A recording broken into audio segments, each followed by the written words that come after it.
Hi, hello, welcome, ஸ்வாகத்தம் to story time. ரொம்ப நாளைக்கு அப்புறம் இன்றைக்கி கதை. ரொம்ப குட்டியான கதை தான் இன்றைக்கி. ஒரு அப்பா ஒரு பையன் இருந்தாங்க. அப்பா வந்து நியூஸ் பேப்பர் படிச்சிட்ருக்காரு. அந்த குழந்த வந்து விளையாட கூப்பிடுறது அப்பாவை. அவருக்கா நியூஸ் பேப்பர் வந்து விடுறதுக்கு மனசு இல்லை. ரொம்ப இன்ட்ரெஸ்டிங்காக போயிட்டுருக்கு, படிச்சிட்ருக்காரு. அதே சமயம் குழந்தையும் ரொம்ப ஃபோர்ஸ் பண்ணி கூப்பிடுறது. என்ன பண்ணுறதுன்னு தெரியல. அப்போ பார்த்தாரு, அந்த நியூஸ் பேப்பரில் என்ன பண்ணார், ஒரு மேப் கொடுத்துருந்தான். ஒரு அட்வர்டைஸ்மெண்ட்காக ஒரு மேப், வேர்ல்டு மேப் மாதிரி இருந்தது ஒரு ஃபுல் பேஜுக்கு. அவர் என்ன பண்ணார், அந்த பேஜை கிழித்து அதை கண்ணாப்பின்னான்னு கிழிச்சிட்டு ஒரு பசில் மாதிரி அந்த பையன்கிட்ட கொடுத்து, இதில் வேர்ல்டு மேப் இருக்குது, இதை நீ கரெக்டாக ஃபிக்ஸ் பண்ணிட்டேன்னா நான் உன் கூட கண்டிப்பாக விளையாட வரேன், ப்ராமிஸ் அப்படின்னு சொல்லி கொடுக்குறாரு. சின்ன குழந்த வேர்ல்டு மேப் அவ்வளோ தூரம் மெமரியில் இருக்குமான்னு தெரியாது. அதை ஃபிக்ஸ் பண்ணுறது அவ்வளோ ஈஸி இல்லை. அவன் அதெல்லாம் தேடி பிடிச்சி பண்ணுறதுக்குள்ளே நம்ம பேப்பர் படித்து முடிச்சிடலான்னு அவரோட ஐடியா. அந்த குழந்த வந்து அதை வாங்கிட்டு இன்ட்ரெஸ்டிங்காக உட்காந்து பண்ண ஆரம்பிக்குது. பார்த்தா அதுக்கப்புறம் ஒரு 2 பேராக படிச்சிருப்பாரோ என்னமோ, அவ்வளோதான், கொஞ்சோண்டு நேரம் தான்.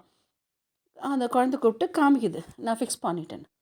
அவருக்கு தூக்கி வாரி போட்டது. ஒரு சின்ன குழந்த வேர்ல்டு மேப் பசிலை அவ்வளோ சீக்கிரம் எப்படி சால்வ் பண்ண முடியும் அப்படின்னு அவருக்கு தூக்கி வாரி போட்டது.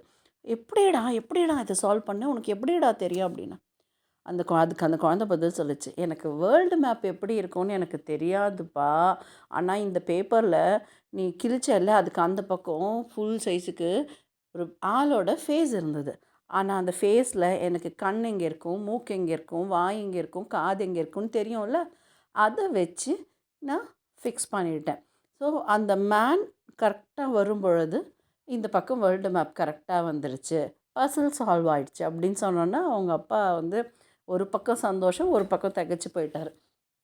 ஸோ இப்படி இருக்கும்பொழுது இதில் என்ன நமக்கு சொல்ல வராங்க அப்படின்னா, ஒரு ப்ராப்ளமை வந்து நம்ம அதே நோக்கத்தோடு பார்த்தோன்னா அது அப்படியே பயங்கரமாக இருக்கும் நமக்கு.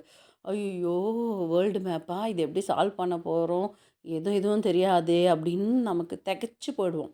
அதே அந்த ப்ராப்ளத்தோட அதர் சைடு எப்படி இருக்கும், ஸோ எதனால் இந்த ப்ராப்ளம் க்ரியேட் ஆச்சு அப்படிங்கிற அதோட ரூட்டை பார்த்தோன்னா ப்ராபபிளி நமக்கு கொஞ்சம் ஈஸியாகவே சொல்யூஷன் கிடைக்குமா இருக்கும். ஸோ ப்ராப்ளத்தை அப்படியே பார்க்காம அதுக்கு வேறு ஏதாவது சைட்ஸ் இருக்கா அப்படின்னு யோசித்து அந்த ப்ராப்ளத்தை ஹேண்டில் பண்ண பார்க்கணும் அப்படிங்கிறது தான் இந்த கதையோட கருத்து. உங்களுக்கு எல்லாம் ஸ்டோரி பிடிச்சிருக்குன்னு நினைக்கிறேன்.